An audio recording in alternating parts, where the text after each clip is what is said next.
ലൂക്ക, ഞങ്ങൾ ഈ പെൺപിള്ളേർക്ക് എക്സ്പെക്റ്റേഷൻസ് ഒരുപാട് കൂടുതലാണ്. അത് ഈ പ്രേമത്തിൻ്റെ റിലേഷൻഷിപ്പിൻ്റെ ഒക്കെ കാര്യത്തിൽ ഭയങ്കര ഓവറ. നിന്റെ പ്രപ്പോസൽ ആക്ച്വലി അത്ര പോരായിരുന്നു. കുറച്ചുകൂടെയൊക്കെ ഒരു എക്സൈറ്റ്മെൻറ്റും ഒരു ഡ്രാമയും ഒക്കെ ആവായിരുന്നു. പിന്നെ കുറേ അധികം റൊമാൻറ്റിക്കും ആവായിരുന്നു.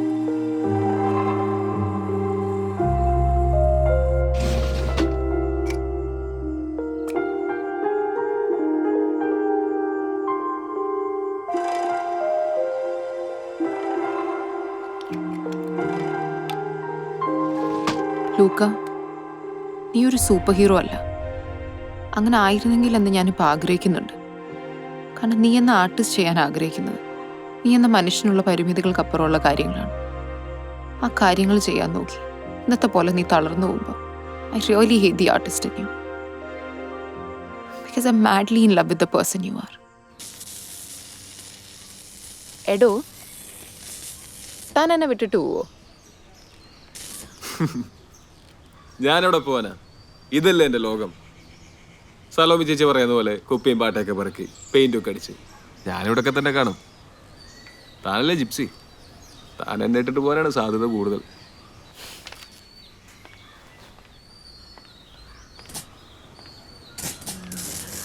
പക്ഷെ ഞാനെങ്ങനെ പോവും? പോയ തന്നെ ഇവിടം വരെ പോവും. തനിക്ക് പോകാൻ ഇഷ്ടം പോലെ സ്ഥലങ്ങളില്ലേ. ബാംഗ്ലൂർ അമ്മയുടെ അടുത്തേക്ക് പോവാം, അല്ലെങ്കിൽ കൽക്കത്തയിൽ അച്ഛൻ്റെ വീട്ടുകാരില്ലേ, അവിടെ പോവാം. ഒന്നുമില്ലെങ്കിൽ റിസർച്ചൊക്കെ തീർത്ത് വിദേശത്ത് വല്ലതും പോയി സെറ്റിലാവാം. തനിക്ക് എവിടെ വേണമെങ്കിലും പോവാം, പറന്ന് കിടക്കാം. പക്ഷെ ഇതിൽ എവിടെ പോയാലും ഇവിടെ കിട്ടുന്നൊരു സേഫ്റ്റി ഉണ്ടല്ലോ, അത് കിട്ടുമോ? എല്ലാം ഭയങ്കര പെട്ടെന്നായി പോയെന്ന് തോന്നുന്നുണ്ടോ തനിക്ക്? അയ്യേ, ആരുടെടുത്തെങ്കിലുമൊക്കെ ഇഷ്ടം തോന്നുന്ന ഇങ്ങനെ ആലോചിച്ച് പ്ലാനൊക്കെ ചെയ്യേണ്ട കാര്യമാണോ? അതൊക്കെ ഇതേപോലെ ഇങ്ങനെ നൈസായിട്ട് സംഭവിക്കണം. പിന്നെ നിൻ്റെ ഒരു ഇളക്കമൊക്കെ കണ്ടപ്പോൾ കാര്യങ്ങളുടെ പോക്ക് എങ്ങോട്ടാണെന്ന് എനിക്കൊരു ഊഹം ഉണ്ടായിരുന്നു. ആൻഡ് സി, എൻ്റെ ഇൻറ്റ്യൂഷൻസ് തെറ്റാറില്ല. അതുകൊണ്ട് എങ്ങാനും നീ പെട്ടെന്ന് വല്ലതും ചാടിക്കയറി പ്രപ്പോസ് ചെയ്താൽ ഒരു യെസ് പറയാൻ ഞാൻ റെഡിയായിരുന്നു. ആണോ? ആ, ശരിക്കും? ഒരു മിനിറ്റ്. എന്താ, എവിടെ പോവാ?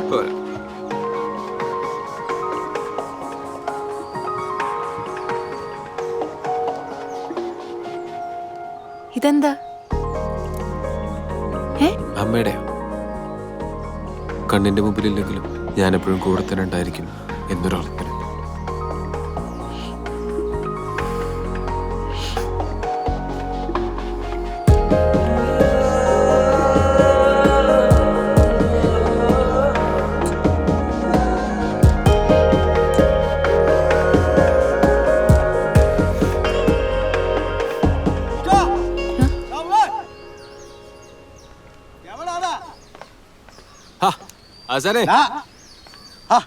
മോളെ, ഒരു ചൂട് കട്ടാപ്പി തരൂ. ഈ കെട്ടൊന്ന് മാറാനാ. എടാ, നീ എന്തറിഞ്ഞിട്ടാടാ ഇവിടെ ചടഞ്ഞുകൂടിയിരിക്കുന്നേ? ആ മാർട്ടി സലോമി വരാത്ത എന്താന്ന് നിനക്കറിയോ? അറിയാടാ, കുഞ്ഞമ്മയ്ക്ക് സംഭവിച്ച എന്താന്ന് നിനക്കറിയോ? ആ, എടാ, നിന്റെ ചുറ്റും നടക്കുന്ന എന്താന്ന് അറിയണമെങ്കിൽ ഇനി വേറെ ആരെങ്കിലും വന്ന് പറയണോ? ഇങ്ങോട്ടാ നിന്റെ ഇങ്ങോട്ടാ.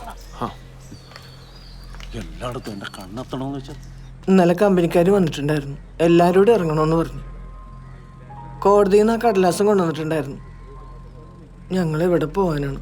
അപ്പം നിങ്ങൾ പിള്ളേർ കമ്പനിക്കാരുമായി സംസാരിച്ച് എല്ലാം ശരിയാക്കിയെന്നല്ലേ പറഞ്ഞത്?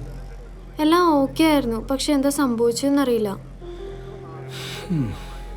ആ കുഞ്ഞമ്മ ഇങ്ങനെ ചെയ്യുമെന്ന് വിചാരിച്ചില്ല. 2 പ്രാവശ്യം അറ്റാക്ക് വന്നതാണ്. 10-30 കൊല്ലമായി കെട്ടിയനെ കാത്തിരിക്കണത്. ഈ കോളനിയിലെ വീടല്ലാതെ അവർക്കൊന്നുമില്ല. അല്ല, എല്ലാവരുടെ സ്ഥിതി അങ്ങനെയൊക്കെ തന്നെയാണ്. ആശാനും ലൂക്കയും ഹോസ്പിറ്റലിലേക്ക് എത്താന്ന് പറഞ്ഞിട്ടുണ്ട്.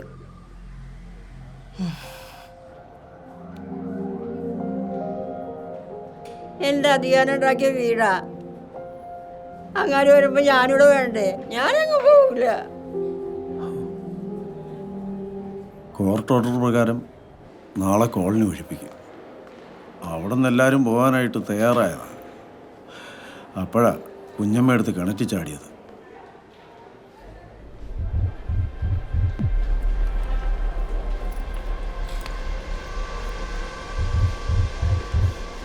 സത്തം കേട്ടിച്ച് കിണത്തുകിടെ പോയി പാത്താ കിണത്തുക്കുള്ള വിഴുന്നിരുന്നായ സെത്ത് പോയപ്പോ അങ്ങനെ തന്നെ നിനച്ച. പിന്നെ ഒന്നും നോക്കിയില്ല, ഞങ്ങൾ അങ്ങോട്ട് ചാടി. ഭാഗ്യത്തിന് മുടി കൈ കിട്ടി, പൊക്കി അങ്ങ് കയറ്റി.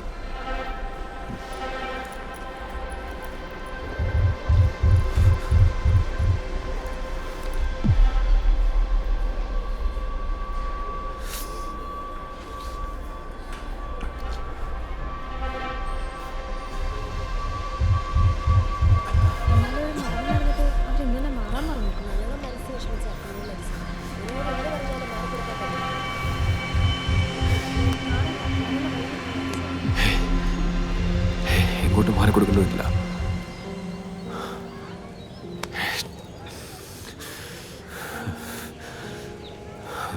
ലൂക്ക ഒന്നെങ്കിൽ വന്ന് എനിക്കൊരു കാര്യം പറയാനുണ്ട്. ഇപ്പം പോയി ചെയ്യാനുള്ള കാര്യങ്ങൾ നമുക്ക് നിൻ്റെ ഫ്രണ്ട്സിനോട് പറയാം, അവർ പോയി ചെയ്യട്ടെ. നീ ഇന്ന് ഓൾറെഡി നല്ല ഡിസ്റ്റർബ്ഡാ. പ്ലീസ് നമുക്ക് വീട്ടിൽ പോകാൻ ലൂക്ക. എനിക്കൊരു കുഴപ്പമില്ല, ഐ എം ഓക്കെ. നീ എന്തിനാ പേടിക്കുന്നേ? എനിക്ക് പേടി നിൻ്റെ അവസ്ഥയാണ് ലൂക്ക. നിൻ്റെ ഈ സോഷ്യൽ റെസ്പോൺസിബിലിറ്റീസും ആർട്ടിസ്റ്റിക് ഇൻസ്റ്റിങ്സും ഒക്കെ എനിക്ക് മനസ്സിലാവും. ചില കാര്യങ്ങൾ അത് കാണാനും ഹാൻഡിൽ ചെയ്യാനുള്ളൊരു ശക്തി നിൻ്റെ മനസ്സിലില്ലാന്ന് നീ അത് അക്സെപ്റ്റ് ചെയ്യണം ലൂക്ക. ആക്സെപ്റ്റ് ചെയ്തിട്ട് ഞാൻ എൻ്റെ വീട്ടിൽ കയറി ഒളിച്ചിരിക്കണോ? നീ എന്ന് പറഞ്ഞ പോലെ കുറേ മനുഷ്യർക്ക് മനസ്സിലാവാത്ത പെയിൻറ്റിംഗ് ഒക്കെ വരച്ച് അത് ഇവിടുത്തെ അപ്പർ ക്ലാസ്സിൽ ഷോ കാണിക്കാൻ വേണ്ടി മാത്രം പൊന്നുമലയ്ക്ക് വിറ്റ് ആ കാശ് കൊണ്ട് ഇവിടെ എല്ലാ ലക്ഷറിയുള്ള കിങ്സ് ലൈഫ് ലൈഫ് ഞാൻ ജീവിക്കുന്നതാണ് നീ വിചാരിച്ച്? അങ്ങനെയാണ് നീ എന്നെ മനസ്സിലാക്കിയിരിക്കുന്നത്. എനിക്ക് നിന്നെ കുറച്ച് അധികം മനസ്സിലായതുകൊണ്ടല്ല ലൂക്ക. നിനക്ക് ഇനിയും നിന്നെ മറന്നിങ്ങനെ മുന്നോട്ട് പൊയ്ക്കൊണ്ടിരിക്കാൻ പറ്റത്തില്ല. നീ ഇതൊക്കെ ചെയ്ത് അവസാനം എങ്ങനെ എൻഡ് ചെയ്യാൻ പോകണമെന്ന് എനിക്ക് നന്നായിട്ട് അറിയാം. അത് എനിക്ക് നിന്നോട് സൂചിച്ച് ജീവിക്കാനുള്ള കൊതി കാരണമൊന്നുമല്ല. അത് നിനക്ക് വേണ്ടിയാ, നീ സഫർ ചെയ്യാതിരിക്കാൻ വേണ്ടിയാ. എൻ്റെ കയ്യിലുള്ള ആർട്ടിനെ ഈ പവറൊക്കെ ഉള്ളു ലൂക്ക, അത് നിനക്കില്ല. നീ അത് മനസ്സിലാക്കിയേ പറ്റൂ. You are not a god damn super hero. I know. എൻ്റെ 10ാമത്തെ വയസ്സ് മുതൽ എന്നെ കൈപിടിച്ച് നടത്താൻ തുടങ്ങിയത് ശിവനാശൻ. പിന്നെയും ഞാൻ ഒറ്റയ്ക്കായപ്പോൾ എനിക്ക് കൂട്ടുവന്ന സ്ഥലവും ചേച്ചിയും മാട്ടും ചേട്ടനൊക്കെ. കുഞ്ഞമ്മയുടെ കാര്യം നീയും കണ്ടല്ലേ? ഇവരൊക്കെ ചേരുന്നതാണ് എൻ്റെ ലൈഫ്. ഇവരെയൊക്കെ മറന്ന് ഇതൊന്നും കണ്ടില്ല എന്നടിച്ച് എനിക്ക് ജീവിക്കാൻ പറ്റില്ല. എനിക്ക് എന്ത് സംഭവിച്ചാലും എനിക്ക് അങ്ങനെ സെൽഫിഷ് ആവാൻ പറ്റില്ല. ഞാൻ എനിക്ക് തോന്നുന്നു നീ പോയി ചെയ്യും, കാരണം ഇതൊക്കെ നിന്റെ റെസ്പോൺസിബിലിറ്റി ആണല്ലോ. പക്ഷെ എനിക്ക് നീ എൻ്റെ ഏറ്റവും വലിയ റെസ്പോൺസിബിലിറ്റി ലൂക്ക. എന്നെ പ്രൊട്ടക്ട് ചെയ്യാൻ ഞാൻ എന്തും ചെയ്യും. ഞാനിത് എക്സ്റ്റെൻഡ് വരെയും പോകും. ഇവിടെ ഇതിലേക്കൊന്നും ഞാൻ നിന്നെ ഒറ്റയ്ക്ക് വിടത്തില്ല. നീ എന്തിലേക്കാണോ പോകുന്നത് ഞാനും കൂടെ വരും. എനിക്കറിയാം ഈ ഒരു രാത്രിയുള്ളൂ ഈ കോളനിക്കാർക്ക്. അവർക്ക് വേണ്ടി നമ്മളെന്തെങ്കിലും ചെയ്യണമെങ്കിൽ നമുക്കും ഈ ഒരു രാത്രിയുള്ളൂ.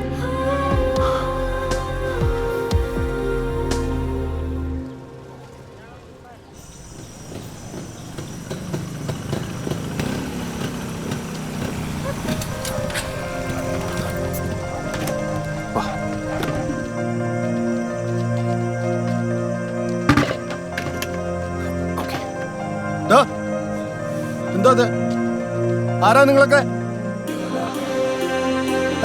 ചേട്ടാ വന്നേ, എന്തേ ഒന്നുവാ പറയട്ടെ. ലൂക്ക,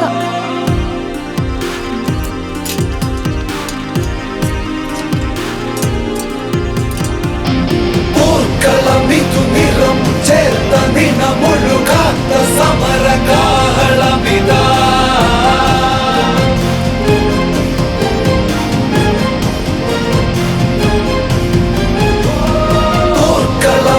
നിറം ചേർത്ത നിണം